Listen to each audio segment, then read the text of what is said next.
Hello అండి. అందరికీ నమస్తే. ప్రస్తుతం మాతో పాటు సీనియర్ జర్నలిస్ట్ కిరణ్ గారున్నారు. ఆయనతో మాట్లాడదాం. నమస్తే సార్. నమస్తే అమ్మా. సార్ జనసేన అని తీసుకోవాలి. ఎందుకంటే జనసేన సైనిక్స్ గాని, కార్యకర్తలు గాని ఎవ్వరైనా ఈ మధ్య చాలా వివాదాల్లో చిక్కుకుంటున్నారు. ముఖ్యంగా మనం జానీ మాస్టర్‌ని చూసాం. ఇప్పుడు కిరణ్ రాయల్ చాలా సెన్సేషన్ అయిపోయింది.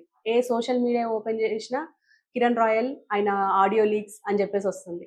అసలు దీనంతటిని ఎలా చూడొచ్చంటారు సార్? అంటే సహజంగా ఇందులో పార్టీలని కాదు, వ్యక్తులు రకరకాల వ్యక్తులుంటారు. ఒక పార్టీకి ఉదాహరణకు మనకు వైసీపీలో చూసుకున్నాము, తెలుగుదేశంలో చూసుకున్నాము, జనసేనలో చూసుకున్నాము అనుకోండి.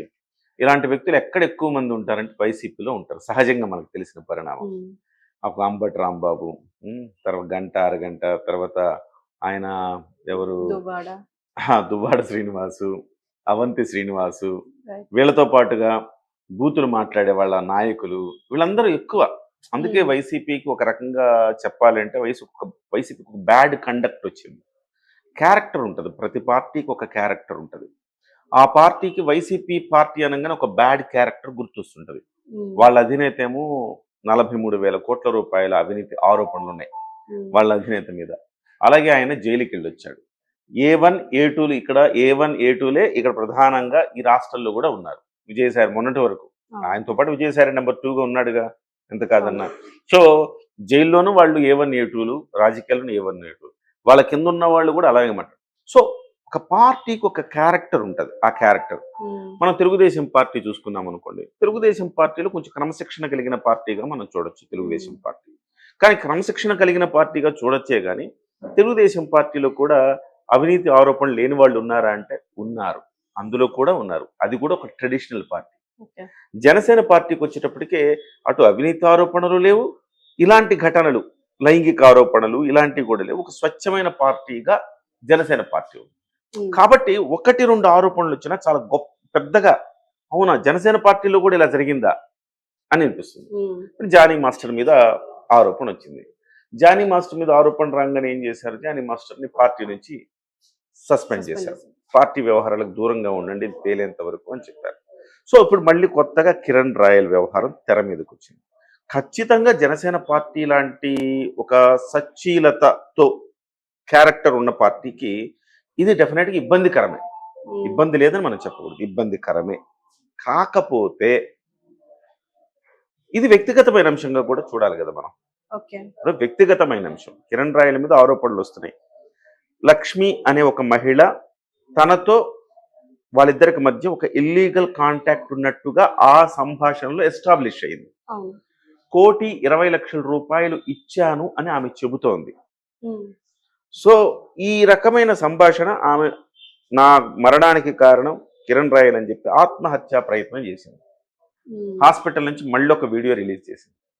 ఇవన్నీ చూస్తే మనకేమనిపిస్తుంది అంటే, ఒక కోణంలో చూస్తే కిరణ్ రాయల్ అయ్యో కిరణ్ రాయల్ 1,20,00,000 రూపాయలు నమ్మించి ఆ అమ్మాయితో సంబంధం పెట్టుకొని 1,20,00,000 రూపాయలు అమ్మాయి దగ్గర నుంచి తీసుకొని ఇప్పుడు ఆ అమ్మాయిని వదిలేసి మరొక అమ్మాయి వెంట పడుతూ ఈ డబ్బులు కూడా ఇవ్వకుండా ఇలా ఇబ్బంది పెట్టాడు అనేది ఓవరాల్ గా ఆ అమ్మాయి వెర్షన్. ఇటువైపు కిరణ్ రాయల్ కూడా మళ్ళీ ప్రెస్ మీట్ పెట్టాడు. కిరణ్ రాయల్ వెర్షన్ ఏంటి, ఆ అమ్మాయి సాధారణమైన అమ్మాయి కాదు, ఆ అమ్మాయి మీద జైపూర్లో ఆరోపణ, విశాఖపట్నంలో, బెంగళూరులో కేసులు ఉన్నాయి.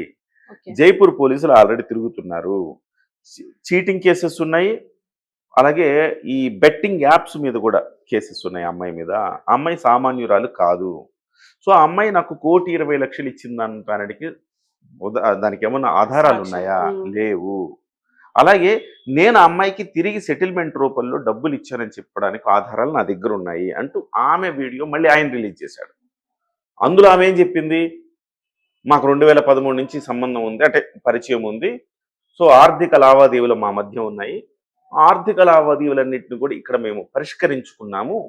ఓవరాల్గా మా ఇద్దరి మధ్య ఎటువంటి ఇక ఆర్థిక లావాదేవీలకి చోటు లేదు, క్లియర్డ్ అని చెప్పింది. ఆడియో ఒకటి ఆ వీడియో రిలీజ్ చేశాడు అతను. అంటే ఈ ఆడియోలకి అంటే వీళ్ళ గొడవకి అసలు కారణాలు ఏమై ఉండొచ్చు అంటారు? కారణాలు ఏం లేదంటే మనకే తర్వాత తెలుస్తున్నది ఏంటంటే, ఓవరాల్ గా వాళ్ళ ఆడియో టేపులన్నీ విన్న తర్వాత ఇష్టపడి ఇద్దరు కలిశారు. ఇల్లీగల్ అనండి, లేకపోతే సుప్రీంకోర్టు కూడా ఇద్దరు మనుషులు కలిసి కలవటానికి ప్రాతిపదిక ఏమీ లేదు. ఇంతకుముందు సుప్రీంకోర్టులో ఎవరైనా ఒక ఇద్దరు ఒక మగ ఒక ఆడ కలిసి ఉన్నారంటే అది నేరం కింద పరిగణించేసేవాళ్ళు. ఇప్పుడేంటి, వాళ్లకు 18 ఏళ్ళు నిండిన తర్వాత వాళ్ళు ఎవరితోనైనా ఉండొచ్చు. అయితే ఒకవేళ నీ భార్య ఇష్టం లేకుండా నువ్వు వేరే వాళ్ళతో ఉన్నావంటే డెఫినెట్గా అది విడాకులకి అప్లికబుల్ అవుతుంది. విడాకులకు అప్లికబుల్ అయితే కానీ ఇది అఫెన్స్ కిందకి రాదు. నువ్వు నేరం చేసావు, నేను జైల్లో వేయాలి అనే దానికి రాదు. సుప్రీంకోర్టు ఆదేశాలు కూడా అలా ఉన్నాయి. కాబట్టి ఇతను, నాకు తెలిసి ఆ ఫోన్ కాల్ ఆధారంగా మనకు అర్థమవుతున్నది ఏంటంటే 2013 నుంచి వీళ్ళిద్దరి మధ్య ఒక రిలేషన్షిప్ ఉన్నది.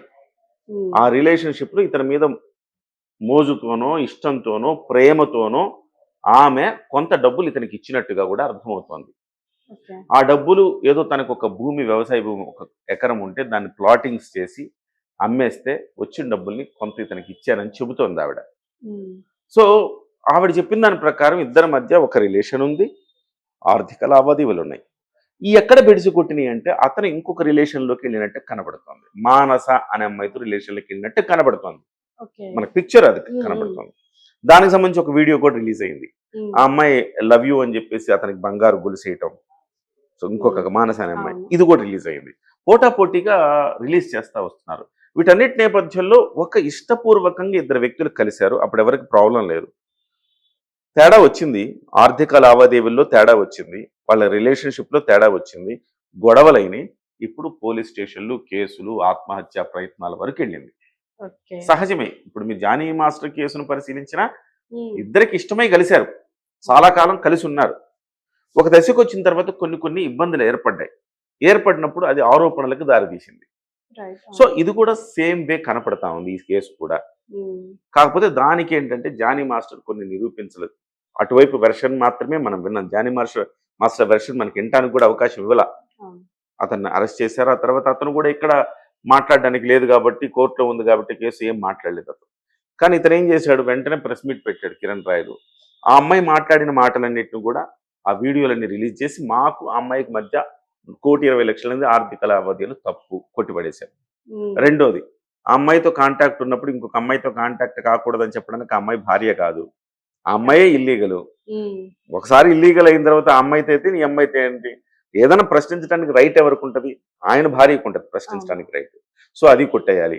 మూడోది, వాళ్ళ అబ్బాయి తాజాగా అతను ప్రెస్ మీట్ నిన్న పెట్టే ముందు 10 నిమిషాల ముందు వాళ్ళ అబ్బాయితో మాట్లాడిన కాల్ కూడా రిలీజ్ చేశాడు.